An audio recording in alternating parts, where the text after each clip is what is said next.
शायद ही ऐसा कोई होगा जिसने रॉयल एनफील्ड का नाम न सुना हो। और हमारे देश में तो रॉयल एनफील्ड को सिर्फ एक बाइक नहीं बल्कि इमोशन माना जाता है और हर कोई चाहता है कि वो अपने पास एक रॉयल एनफील्ड तो जरूर रखे। और एक ताजुब की बात मैं आपको बताऊं तो हार्ले डेविडसन जितनी बाइक पूरी दुनिया में एक साल में बेचा करती है उससे कई ज्यादा बाइक रॉयल एनफील्ड सिर्फ इंडिया में बेच देती है। और आपको जानकर ये हैरानी होगी कि रॉयल एनफील्ड को आज पूरी दुनिया में टॉप बाइक में शुमार किया जाता है और वो आज से करीब 25 साल पहले ऑलमोस्ट बैंक करप्ट हो चुकी थी। लेकिन फिर साल 2000 में इस कंपनी की ओनरशिप सिद्धार्थ लाल के हाथों में सौंपी गई और उसके बाद इस कंपनी ने कभी पीछे मुड़ के नहीं देखा और वही कंपनी सिर्फ 15 सालों में ये पूरे ऑटोमोबाइल सेक्टर की हाईएस्ट प्रॉफिटेबल कंपनी बन गई।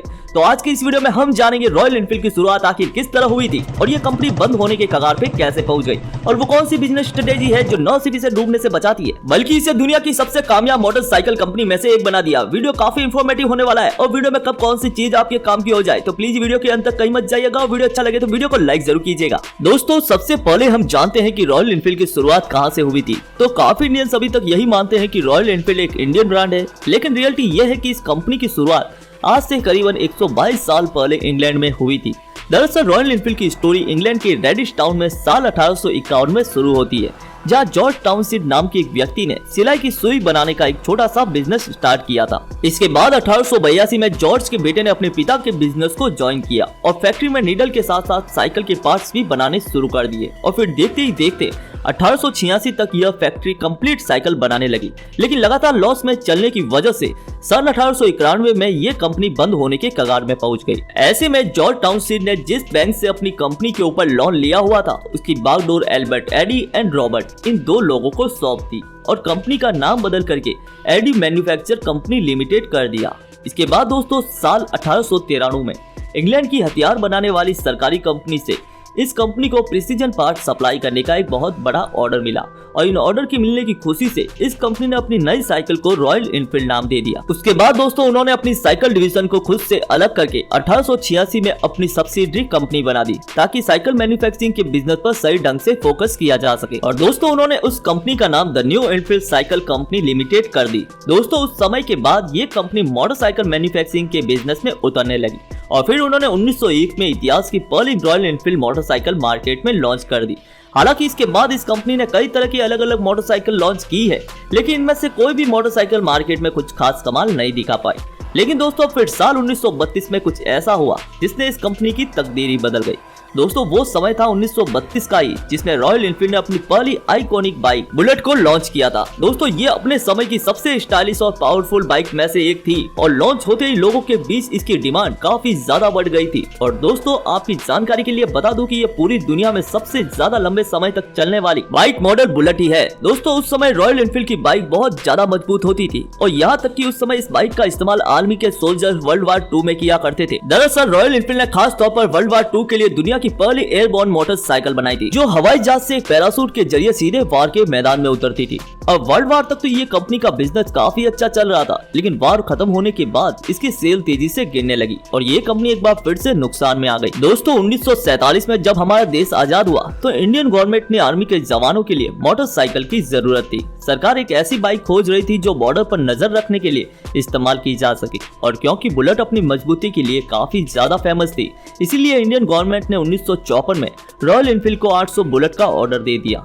दोस्तों इस ऑर्डर को पूरा करने के लिए रॉयल एनफील्ड ने साल 1955 में इंडियन कंपनी मद्रास मोटर के साथ पार्टनरशिप कर ली और फिर 1962 में मद्रास मोटर से रॉयल एनफील्ड के राइट्स को खरीद करके बुलेट को पूरी तरीके से मेड इन इंडिया बना दिया। और दोस्तों इसके बाद 3 दशकों तक रॉयल एनफील्ड को मद्रास मोटर ने खूब चलाया, लेकिन कुछ खास कामयाबी न मिल पाने के कारण साल 1994 में इसे आइसर मोटर को बेच दिया। अब आइसर मोटर ने जब रॉयल एनफील्ड को खरीदा तो उस समय इसकी हालत बहुत ही ज्यादा खराब थी। हालांकि उन्होंने इसे फिर से सक्सेसफुल बनाने के लिए काफी प्रयास किए थे, लेकिन 6 साल तक प्रयास करने के बाद जब रॉयल एनफील्ड की कंडीशन में कुछ खास बदलाव नहीं आए तो आइसर मोटर ने इसे हमेशा के लिए बंद करने का मन बना लिया। ऐसे में जब कंपनी बंद होने वाली थी तो आइसर मोटर के फाउंडर मोहनलाल जी के बेटे सिद्धार्थ लाल ने कंपनी के बोर्ड ऑफ मेंबर से इसे बचाने के लिए आखिरी चांस मांगा और दोस्तों बोर्ड ऑफ मेंबर ने आखिरी चांस देने के लिए राजी भी हो गए। इसलिए दोस्तों साल 2000 में रॉयल एनफील्ड की पूरी जिम्मेदारी सिद्धार्थ लाल ने अपने कंधों पर ले ली और उसके बाद जो हुआ वो वाकई किसी मिरेकल से कम नहीं था, क्योंकि जो कंपनी बर्बाद होकर खत्म हो चुकी थी वो कुछ ही सालों में समय मोटरसाइकिल के ऑल सेगमेंट की मार्केट लीडर बन गई। तो चलिए जानते हैं सिद्धार्थ लाल ने ऐसी कौन सी मार्केट स्ट्रेटेजी अपनाई थी जिसने दोस्तों रॉयल एनफील्ड को दुनिया की सबसे बड़ी मोटरसाइकिल कंपनी में से एक बना दिया। Number 1, be your own customer. दोस्तों रॉयल एनफील्ड की जिम्मेदारी संभालने के बाद सिद्धार्थ लाल ने सबसे पहला काम ये किया कि उन्होंने अपनी बाइक को एक कस्टमर के नजरिए से देखना शुरू किया। दरअसल सिद्धार्थ लाल इस बात को लेकर परेशान थे कि लोगों के बीच इतनी ज्यादा पॉपुलर होने के बावजूद भी आखिर रॉयल एनफील्ड की सेल इतनी ज्यादा डाउन क्यों है। और काफी सोचने के बाद उनके दिमाग में एक आइडिया आया कि उन्हें इस सवाल का जवाब तभी मिल सकता है जब वो खुद एक कस्टमर बनकर इस बाइक को यूज करें। दोस्तों सिद्धार्थ लाल एक 26 साल के पैशनेट राइडर थे। उन्होंने एक रॉयल एनफील्ड बाइक उठाई और उसे लेकर लॉन्ग ट्रिप पे निकल गए ताकि अपने प्रोडक्ट के प्लस और माइनस पॉइंट को अच्छी तरीके से समझा जा सके। दोस्तों आप भी अगर सिद्धार्थ लाल की तरह अपनी लाइफ में फाइनेंशियली फ्री होना चाहते हैं तो मैं आपको रिकमेंडेड करूंगा आप रिच एंड पुअर डैड की ऑडियो बुक को जरूर सुने। रॉबर्ट कियोसाकी की यह बुक आपका नजरिया बदल देगी जिससे आप अपनी लाइफ में एक बेहतर बदलाव देख सकते हैं। इस बुक से आप सीख सकते हैं कि कैसे पैसे कमाने के लिए सिर्फ मेहनत की नहीं बल्कि एक बेहतर नजरिए की जरूरत होती है। इस बुक के ऑडियो को मैंने कुकू एफएम पे सुना और मुझे लगा कि वो विनर एटीट्यूड जो सफल लोगों की पहचान होती है उसको डेवलप करने के लिए जरूरी मटेरियल इस बुक में अवेलेबल है। ये ऑडियो बुक आपको कुकू एफएम पे बहुत ही कम दामों में मिलने वाली है। बस आपको मेरा कूपन कोड जो कि मैंने कमेंट्स बॉक्स में पिन कर रखा है उसको यूज करना होगा। यहाँ पर आप हजारों बुक को आराम से सोते सोते सुन सकते हैं। अगर आप ट्रेवल कर रहे हो, कुकिंग कर रहे हो या फिर जिम में हो, ऑडियो बुक का यही फायदा है कि आप इसे किसी भी सिचुएशन में सुन सकते हो। तो दोस्तों डिस्क्रिप्शन में मैंने लिंक दिया है, आप जाकर डाउनलोड कर सकते हैं। Number 2, find the problem and fix them. दोस्तों सिद्धार्थ लाल ने जब अपनी खुद की बाइक पर हजारों किलोमीटर का सफर तय किया तो उससे जुड़ी हर एक वीकनेस के बारे में उन्हें सब कुछ समझ आ गया।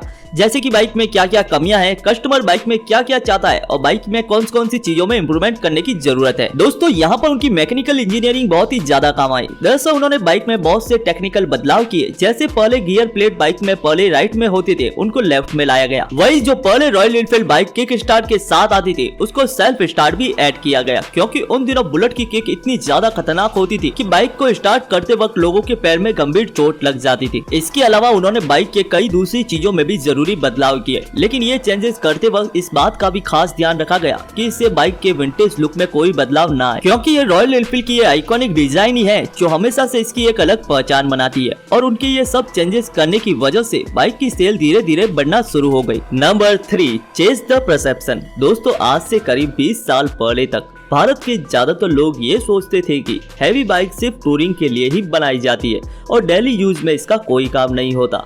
दोस्तों सिद्धार्थ लाल ये अच्छी तरह जानते थे कि रॉयल एनफील्ड को सक्सेसफुल बनाने के लिए उन्हें लोगों का ये परसेप्शन किसी भी हाल में चेंज करना होगा वरना कंपनी कभी भी ग्रो नहीं कर पाएगी।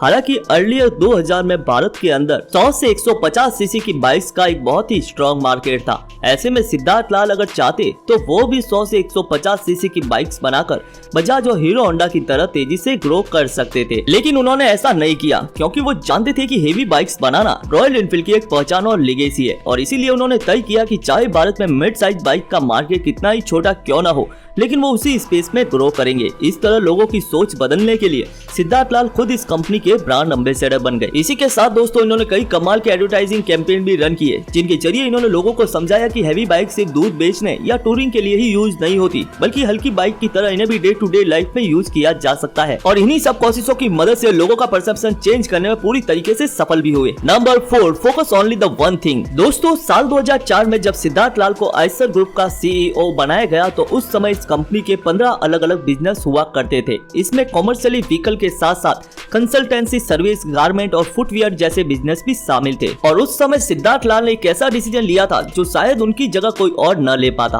दरअसल उन्होंने रॉयल एनफील्ड पर फोकस बनाने के लिए 15 में से 13 बिजनेस को सेल कर दिया जिसमें कंपनी का सबसे पहला ट्रैक्टर बिजनेस भी शामिल था। इस तरह उन्होंने मोटरसाइकिल और ट्रक के बिजनेस को कंटिन्यू रखा। असल में उनका ऐसा मानना था कि कई सारे बिजनेस को चलाने से ज्यादा बेहतर है कि एक या दो बिजनेस को सही ढंग से चलाकर उन्हें मार्केट लीडर बनाया जाए। और दोस्तों उन्होंने इसे सही साबित करके दिखाया। Number 5, building a community. दोस्तों आपने देखा ही होगा कि इंडिया में मोटरसाइकिल ब्रांड तो बहुत सारे हैं लेकिन जिस तरह की फैन फॉलोइंग रॉयल एनफील्ड के पास है वैसी किसी और के पास नहीं। आज इस बाइक का सिर्फ नाम सुनकर एक प्रीमियम किस्म की फीलिंग आती है। दरअसल ये कंपनी बाकी सारी चीजों के साथ साथ अपनी कम्युनिटी बिल्ड करने में भी काफी ज्यादा फोकस करती है। दोस्तों आपको शायद मालूम नहीं होगा कि ये कंपनी रॉयल एनफील्ड राइडर्स के लिए कई सारे टूर, इवेंट्स और एडवेंचर ट्रिप ऑर्गेनाइज कराती है। इसमें Royal Enfield uncover, white house, chase the sun और हिमालय जैसे फेमस राइड्स के नाम भी शामिल है। और दोस्तों इतना ही नहीं, इसमें कई सारे बाइक राइडर्स इवेंट जैसे कि अनरोड कर्नाटका, क्रैम्बल महाराष्ट्र और राइड मेनिया को भी स्पॉन्सर करते हैं। और दोस्तों ये थी बिजनेस स्ट्रेटेजी जिसे अपनाकर रॉयल एनफील्ड ने मार्केट में एक अलग पहचान बनाई। आज जितना क्रेज रॉयल एनफील्ड ने क्रिएट किया उतना किसी और ब्रांड में देखने को नहीं मिलता। यही वजह है कि आज से 20 साल पहले जो रॉयल एनफील्ड एक एक बाइक बेचने के लिए स्ट्रगल कर रही थी, उसे आज के समय में खरीदने के लिए लोगों को 6-6 महीने का वेट करना पड़ता है। बाकी दोस्तों मिलते हैं एक नेक्स्ट वीडियो में, तब तक के लिए आपको दिल से धन्यवाद और आपसे रिक्वेस्ट रहेगी कि आप हमारे चैनल को सब्सक्राइब जरूर कर लीजिएगा।